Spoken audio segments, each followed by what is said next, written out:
Je vous présente aujourd'hui le 293e journal de bord. Jean-Marie Le Pen, bonjour. Bonjour. Alors après Lyon, une nouvelle affaire de flics ripoux à Marseille. Êtes-vous surpris, Jean-Marie Le Pen? Oui, je suis un peu étonné tout de même de la gravité des faits qui sont reprochés à un service de police important dans une ville où, évidemment, la réputation de la police est une grande importance. Je pense que c'est un défaut de surveillance de la part des autorités policières qui ont laissé se développer des comportements qui sont éminemment condamnables, bien sûr, et qui ne servent pas, évidemment, à décourager la délinquance et la criminalité dans une ville où on sait qu'elle progresse à pas de géant. Les policiers, dont la plupart sont des gens très honnêtes, ont le devoir d'apparaître comme tels et de ne pas se tolérer aucune faiblesse dans l'autorité qui leur est conférée par l'État et au nom de la nation. Alors, autre forme de délinquance encore plus grave, Kevin et Sofiane, sauvagement tués dans une affaire de règlement de compte entre jeunes, impliquant aussi des militaires à Échirolles. Cette sauvagerie, cette violence qui concerne des individus de plus en plus jeunes, à quoi est-elle due? Se banalise-t-elle? Oui, je note d'ailleurs que tout de même, un certain nombre de médias français s'efforcent d'atténuer la gravité des faits. J'ai ainsi entendu, je crois que c'est France Info, parler de passage à tabac, voire de rixes, alors que, il faut dire, le ministre de l'Intérieur a qualifié ces faits comme il le fallait en disant qu'il s'agissait d'un massacre. Eh bien, il est vrai que cette manière de faire est quelque chose d'extraordinaire chez nous. Comme d'ailleurs, je vais vous proposer tout à l'heure de pouvoir regarder sur le net une scène, de dire, abominable, c'est-à-dire l'égorgement et la décapitation au couteau d'un renégat, c'est-à-dire d'un musulman devenu catholique. Et je conseille d'ailleurs aux gens qui sont sensibles de ne pas la regarder parce que vraiment c'est absolument abject et insupportable. Mais ceci montre qu'il y a entre un certain nombre de gens et nous un véritable fossé civilisationnel. Nous n'appartenons pas à la même civilisation et nos morales publics sont incompatibles. Voilà, ça c'est clair. Les gens qui se réclament de ces méthodes, qui les absolvent ou qui ont à leur égard de l'indulgence, n'ont pas leur place dans notre communauté nationale. Ça doit être très clair.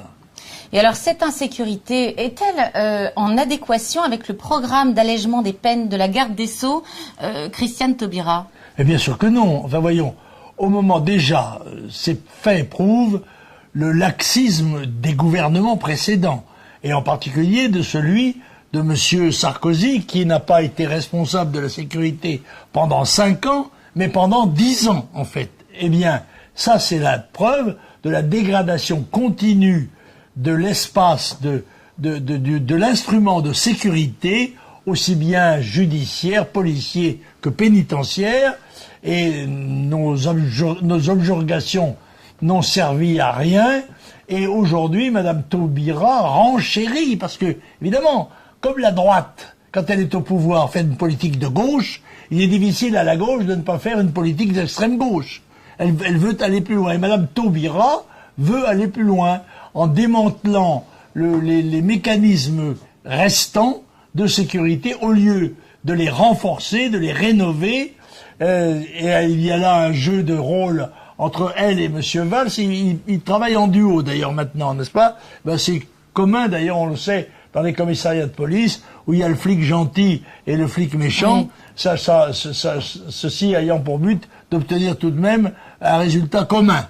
Or, je me méfie beaucoup des déclarations, comment dirais-je, fermes et vigoureuses de M. Valls, quand je sais qu'il les énonce juste à côté de Mme Taubira, qui est en train exactement de faire l'inverse de ce dont parle M. Valls. Autrement dit, c'est comme l'UMP. Il parle comme Le Pen, mais il vote comme Sarko. Et bien là, c'est pareil. Et les gens entendent Valls, et les résultats sont ceux de Mme Taubira. Alors, l'affaire des paris qui secoue l'équipe de handball de Montpellier, vous a-t-elle surpris, voire étonné? Et y a-t-il encore un esprit sportif? Écoutez, à partir du moment où on fait entrer l'argent dans le sport, où le mercato est une espèce de vente d'hommes, n'est-ce pas, de vente, de commerce d'hommes pour le football ou pour d'autres sports, à partir du moment où on a autorisé les paris sportifs sur autre chose que les chevaux, eh bien, on s'expose à ce genre de dérive, de dérapage. Je vous rappelle que j'étais vice-président du comité Pierre de Coubertin, lequel avait pour objectif, oh mon Dieu, comme c'est loin tout ça, oui, de défendre le sport amateur. Il y a de moins en moins de sport amateur et de plus en plus de sport professionnel, c'est-à-dire rémunéré par de l'argent, quelquefois des sommes qui apparaissent astronomiques aux gens qui travaillent. Eh bien, ça ne m'étonne pas outre mesure, mais ça me peine, parce que, bon, comme tous les Français, j'avais une certaine affection pour cette équipe de Montpellier qui avait de bons résultats et qui faisait honneur à la France, aussi bien sur le plan européen que sur le plan mondial. J'espère que s'il y a des brebis galeuses, elles seront sanctionnées et que cela ne mettra pas en cause l'avenir de cette équipe, qui est tout de même une équipe assez admirable dans ses efforts et ses résultats. Alors la rumeur selon laquelle Kadhafi, l'ex-leader libyen, aurait été assassiné par les services secrets français sous les ordres de Nicolas Sarkozy, vous semble-t-elle crédible? Écoutez, si cela se révélait exact, cela prouverait que l'infamie du comportement de M. Sarkozy et de M. Bernard-Henri Lévy et des gouvernements occidentaux dans l'affaire de la Libye, eh bien, n'était pas feinte.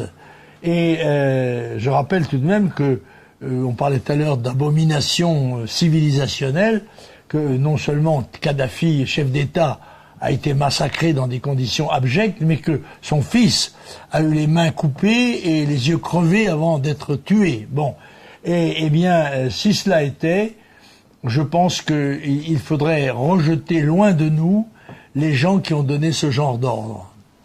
Alors pensez-vous aussi que la France et d'autres membres de l'OTAN encouragent la Turquie à déclarer la guerre à la Syrie?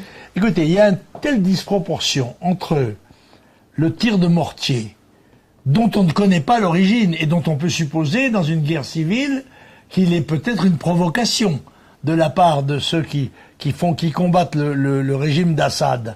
Mais avant même qu'il y ait la moindre explication donnée, il y a eu des tirs d'artillerie de Turcs pendant 2 jours, ce qui me paraît être une réponse tout à fait disproportionnée à l'incident regrettable qui a causé la mort d'un certain nombre de civils turcs. Ce qui me choque encore plus, mais qui m'étonne pas, c'est de voir que l'OTAN, instrument de la politique américaine dans le monde, acquiesce et soutient et se mobilise, et que bien sûr les roquets français, M. Fabius en tête, aboie, mais aboie sans vouloir mordre quand même, parce que attention, courageux mais pas téméraire. Bon, voilà, tout cela se déroule et probablement peut aller très loin, on ne sait jamais. Malgré les déclarations de M. Erdogan qui prétend ne pas vouloir faire la guerre à la Syrie, il aurait peut-être quelques difficultés à la faire, mais enfin, ayant lui-même des problèmes chez lui qu'il devra résoudre avant d'aller les régler chez les autres.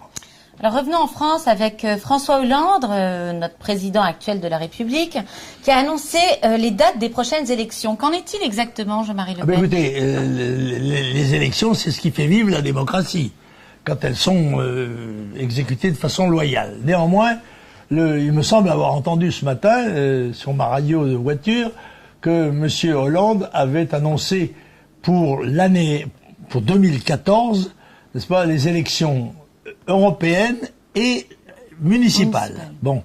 Alors, pour les municipales, je n'en serai pas, je vous dis tout de suite, mais les européennes, si Dieu me prête vie, je pense être tête de liste dans le APACA, comme je l'ai été, et peut-être obtenir un très bon résultat, compte tenu de ce que seront à ce moment-là les positions électorales de l'UMP et du Parti Socialiste. Mais c'est une autre affaire.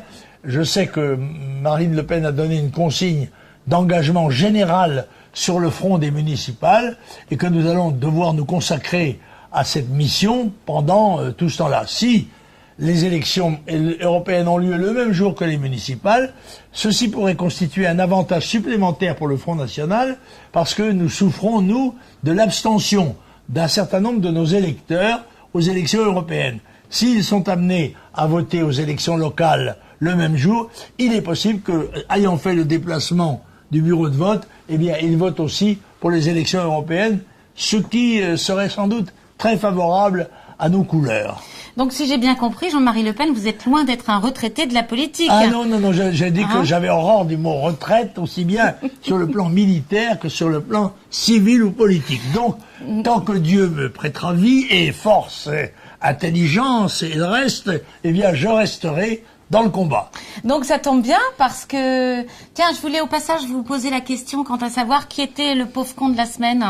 Ah oui, j'ai eu des hésitations parce que toujours ma délicatesse masculine, comme c'est une pauvre conne, c'était un petit peu plus difficile que le pauvre con. Enfin bref, quand on fait de la politique et qu'on est femme, eh bien on s'expose exactement au même risque que ses compagnons masculins. C'est Madame Hidalgo. Madame Hidalgo qui a déclaré que le Front National, pendant la guerre, était l'allié des nazis. Ouais. Ignorant tout de l'histoire de France, le Front National est né en 1972 et ce qui s'appelait à ce moment-là le Front National était communiste et n'était plus d'ailleurs à ce moment-là l'allié des nazis, mais ses adversaires. Bon, alors Madame Hidalgo, dont le nom qui ne fait pas honneur à son nom, parce que semble me souvenir que ça signifie noble. Or, les déclarations de Madame Hidalgo sont le moins qu'on puisse dire très peu nobles. Mais enfin, elle a hésité, dit-on, entre se présenter à Cadix où elle était née et Paris où elle réside, et dont elle aurait la double nationalité, ce qui lui permettrait d'aller dans un cas tantôt dans un cas tantôt dans l'autre, quoi, alternativement. Bon, ben voilà, c'est elle qui a le drapeau cette fois-ci, qui tient le fanion. Donc, retour à vos manuels d'histoire, Madame Hidalgo. Alors, pour terminer, le meilleur pour la fin, aujourd'hui, le Front National fête ses 40 ans, ses 40 ans d'existence. En profiterez-vous pour nous dévoiler enfin vos mémoires? Écoutez, c'est l'âge de la maturité, 40 ans. Hein.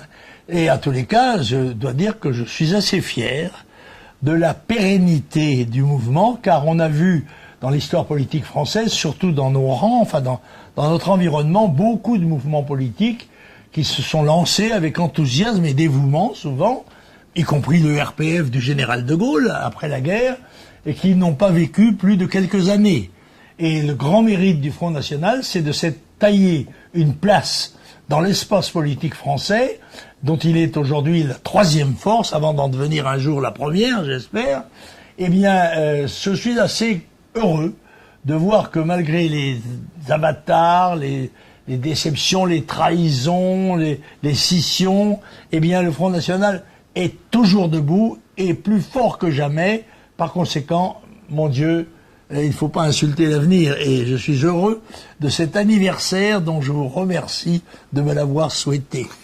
Joyeux anniversaire, cher Front National. Alors, quant à mes mémoires, grâce à vous, Jean-Marie Le Pen. Quant à mes mémoires, vous vous doutez bien qu'ayant commencé ma vie politique officielle il y a près de 60 ans et ma vie civique il y a 70 ans, je vous dirai dans quelles circonstances un jour, eh bien, elles sont longues à rédiger, car j'ai eu une vie relativement pleine, si j'ose dire.